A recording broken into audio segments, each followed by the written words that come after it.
السلام علیکم. پہلے یہ ویڈیو دیکھیے آپ. ایک سوال ہے میرا سارے مولویوں سے، بھارت کے مولویوں سے،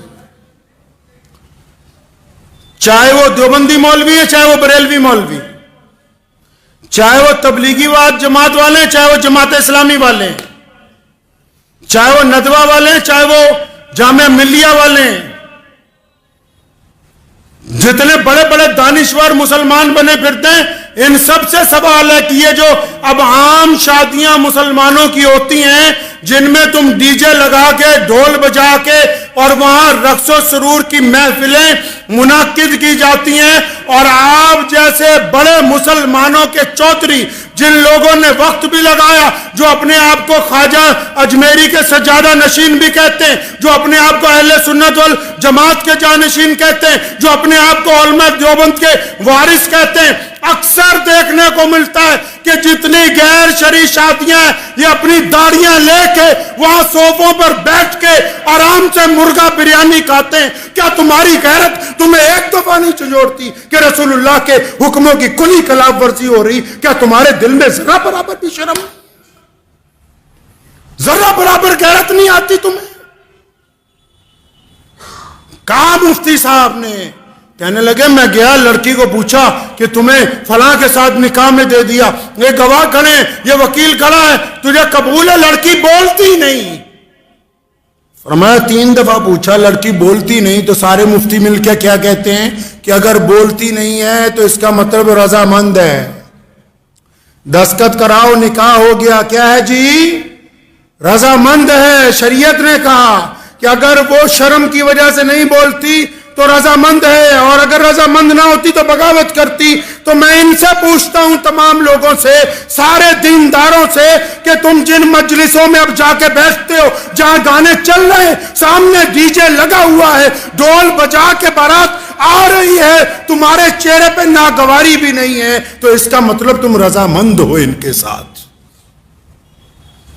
اور اگر تم ان کے ساتھ رضامند ہو تو اللہ اور اس کے رسول کی رضامندی تمہارے ساتھ نہیں آ سکتی. اگر غیرت مند ہو تو اگر روک نہیں سکتے، فرمایا ایمان کے 3 درجے، اپنے دل میں برا مانو، تمہارے چہرے پہ تو ذرہ برابر بھی شرمندگی کا احساس نہیں کہ ڈھول بجا کے بارات آ رہی ہے، تم اس مجلس کو چھوڑنے کے لیے تیار نہیں.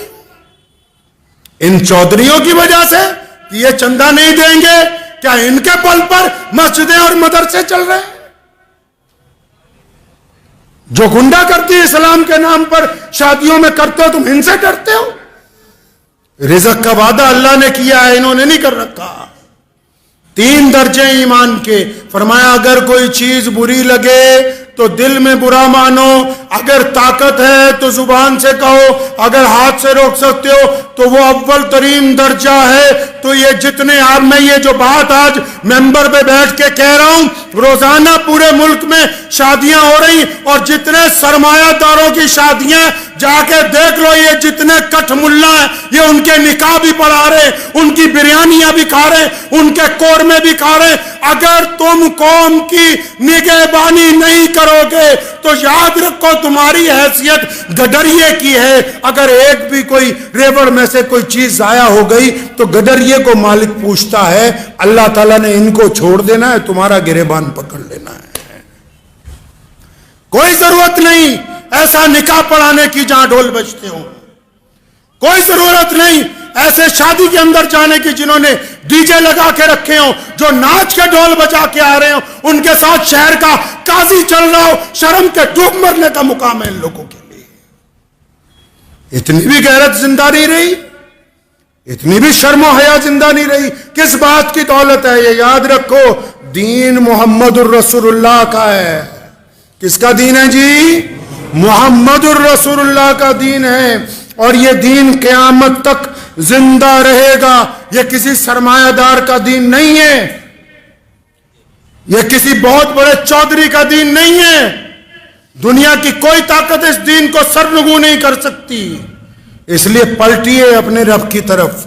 اور آپ بھی سنیے جتنے عام مسلمان ہیں، اگر کسی شادی میں ناچ گانا ہو رہا ہے مسلمان کی، اور شراب پی کے کوئی آ رہا ہے، ڈھول بجا کے بارات آ رہی ہے، آپ اگر اس میں شامل ہیں تو آپ گنہگار ہیں۔ میں فتوے نہیں اکثر دیتا، لیکن یہ مسئلہ آپ کو اس لیے بتا رہا ہوں کہ رسول اللہ صلی اللہ علیہ وسلم کو یہ بات پسند نہیں ہے۔ رسول اللہ نے سادگی سے نکاح کا حکم دیا۔ فرمایا مسجد عبد الرحمن بن عوف جلیل القدر صحابی، اربوں پتی آدمی، رسول اللہ نے فجر میں پوچھا عبد الرحمن یہ کپڑوں پہ لال رنگ کا داغ لگا، فرمایا یا رسول اللہ رات میرا نکاح ہوا تھا تو مہندی لگ گئی تھوڑی سی۔ کچھ نہیں کہا رسول اللہ نے کہ ہمیں نہیں بلایا، فلاں کو نہیں بلایا، تو رسموں میں پڑ گئے جی فلانے بھائی کو لے آؤ، فلانے چاچے کو لے آؤ، ماسڑ کو لے آؤ، یہ لے آؤ وہ لے آؤ، اور یہ جو چھپ چھپ کے تمہاری اولادیں زنا کر رہی ہیں کبھی ان کی طرف بھی دیکھو، ان کی طرف بھی دیکھو، خدا کے واسطے ان تمام رسموں کو چھوڑ دیجئے، اور اس جذبے کے ساتھ چھوڑنا کہ ہم مسلمان ہیں انشاءاللہ تعالیٰ ہم اس غلط کام میں ساتھ نہیں دیں گے، کریں گے جی انشاءاللہ۔ ان مولویوں کو نہیں، باقی لوگ بھی، اگر کوئی چودھری اپنے بل پہ، اس کی اولاد اپنے بل پہ باجا بجوانا چاہتی ہو تو بجانے دو، اس کا نکاح پڑھانے کی ضرورت نہیں ہے جب تک توبہ کر کے اللہ اور اس کے رسول صلی اللہ علیہ وسلم کی رضا نہ حاصل کر لے۔ میں چیلنج کے ساتھ کہنے لگا ہوں یہ بات، آپ بھی نوٹ کر لیجئے، پورے اسلام میں، پورے قرآن میں، پوری احادیث کی تمام کتابوں میں جہیز نام کی لعنت کا لفظ ہے ہی نہیں۔ محمد رسول اللہ نے اپنی بیٹی کو جہیز دیا نہیں۔ آپ کس طرح سیرت کو پڑھتے ہیں؟ مولا علی رضی اللہ تعالیٰ عنہ آئے نبی علیہ السلام کے پاس، شہزادی کا ہاتھ مانگا، تیاری کر لی گئی نکاح کی، پھر بلایا علی آؤ، کچھ ہے تمہارے پاس؟ وہ فقراء صحابہ میں سے تھے، مولا علی رضی اللہ تعالیٰ عنہ فقراء صحابہ میں سے تھے، پوچھا ہے کچھ آپ کے پاس؟ یا رسول اللہ کچھ نہیں۔ کچھ تو ہوگا علی؟ یا رسول اللہ کچھ بھی نہیں میرے پاس۔ اچھا وہ ایک زرہ تھی نا جنگ میں جو جیکٹ پہن کے لڑائی لڑی جاتی ہے لوہے کی، وہ زرہ ہے نا ایک؟ ہاں یا رسول اللہ وہ زرہ ہے۔ فرمایا لے آؤ، وہ زرہ آ گئی، فرمایا اس کو بازار میں بیچ کے آؤ۔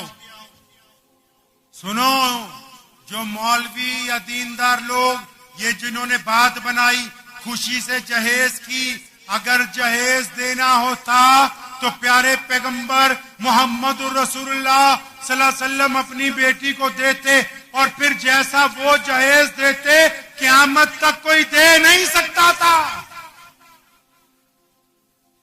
کوئی دے نہیں سکتا۔ آپ کو پتا ہے یہ بات؟ امیہ اسلام کا دشمن، عتبہ اسلام کا دشمن، ابو لہب اسلام کا دشمن، عبداللہ بن جدان اسلام کا دشمن،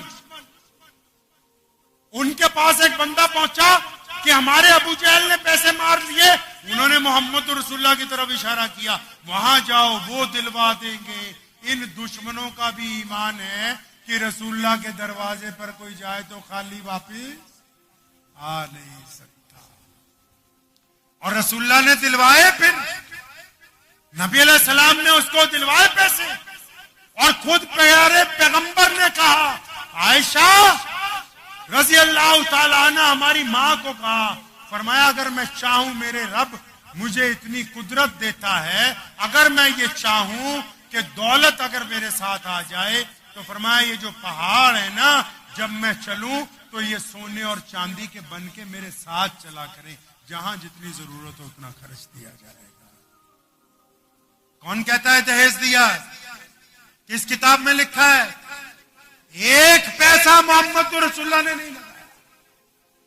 حضرت مولا علی کرم اللہ وجہ کی زرہ، وہ بازار میں گئے زرہ بیچنے کے لیے، سیدنا عثمان نے دیکھ لیا، فرمایا علی کیا کرتے ہو؟ زرہ بیچ رہے ہیں، فرمایا میں خریدتا ہوں۔ سیدنا عثمان نے خریدی، دینار لے کے آئے، کچھ دینار گھر بھیجے، فاطمہ کا جوڑا تیار کرو، کچھ دینار مولا علی کو واپس دیے۔ کیا کرنا ہے؟ کیا کرنا ہے؟ فرمایا ایک گدا خرید لو، گدا بھی کون سا؟ جس میں کھجور کے پتے بھرے ہوئے ہوتے ہیں۔ 2 تکیے خرید لو، تکیے بھی کون سے؟ جن میں پھوس بھرا ہوا ہوتا ہے۔